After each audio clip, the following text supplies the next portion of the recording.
મહેસાણા જિલ્લાની જાણીતી અને પ્રખ્યાત આરજે ઇન્ટરનેશનલ પબ્લિક સ્કૂલ એટલે સંસ્કૃતિ, સાહિત્ય અને શૈક્ષણિક ત્રિવેણી સંગમ, જ્યાં બાળકોને પોતાના જીવનના સાચા મૂલ્યો તથા ધાર્મિક અને આધ્યાત્મિક શિક્ષણ અને આજના આધુનિક જીવનમાં એઆઈ જેવા ટેકનોલોજી સાથે બાળકોનું શ્રેષ્ઠ ઘડતર એટલે આરજે ઇન્ટરનેશનલ સ્કૂલ.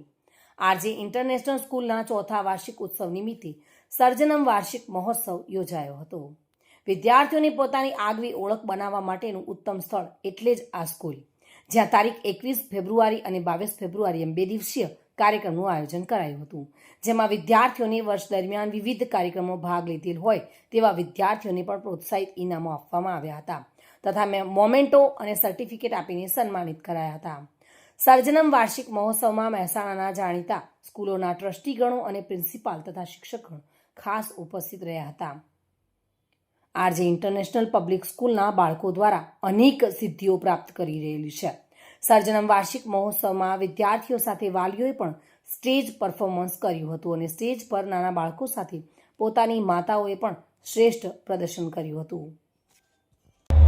આરજે ઇન્ટરનેશનલમાં 21 અને 22 ફેબ્રુઆરી છેલ્લા 2 દિવસથી જે ઉત્સવનો માહોલ હતો અને આ ઉત્સવનો માહોલનું નામ હતું સર્જનમ.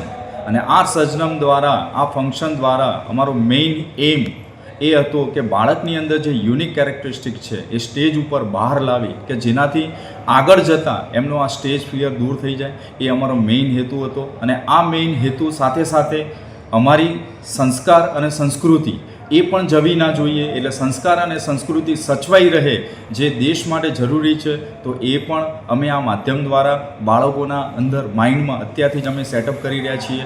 અને આ અમારો ભગીરથ, આ જે ભગીરથ અમારું કાર્ય છે એ પૂરું કરવા માટે અમારા સંસ્થાની અંદર જે અમારા ટ્રસ્ટી સાહેબ છે, જે મેનેજિંગ ટ્રસ્ટી છે, એમનો પણ અથાગ અહીંયા પરિશ્રમ હતો. સાથે સાથે અમારા માટે જે ગભા ઉપર ગભા, મતલબ હાથ ઉપર હાથ મિલાવી જે કામ કરી રહ્યા છે એવા અમારા જે ફેકલ્ટીઝ છે એ બધાએ બહુ જ પ્રયત્નો કર્યા. છેલ્લા લગભગ 1 મહિનાથી હું વાત કરું તો એમને રાત દિવસ કામ કર્યું છે. આજનો જે પ્રોગ્રામ સર્જનમનું જે આયોજન કરેલું છે, તો એ સર્જનમનો મતલબ છે કે મંચ તક, એટલે વિચાર છે મંચ તક.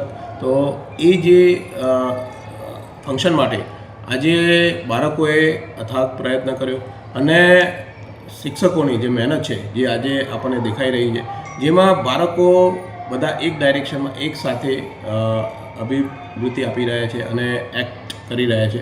તો એમાં જે આ પ્રોગ્રામ છે, પ્રોગ્રામમાં બધી જ વસ્તુ વેરાયટી છે, જેમાં દેશભક્તિ માટેના બી પ્રોગ્રામ છે, જેમાં આપણું જે સ્પિરિચ્યુઅલ ધાર્મિક એક્ટિવિટી માટેના બી પ્રોગ્રામ છે અને તેમજ એજ્યુકેશનલ એક્ટિવિટી સાથેના બી પ્રોગ્રામ છે.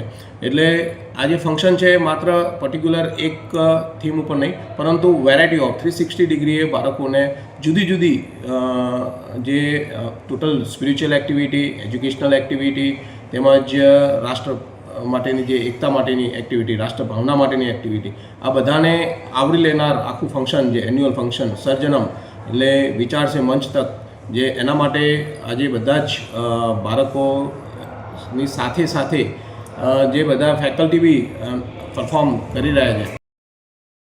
ભાવિન ભાવસાર સાથે bureau report, today Gujarati news.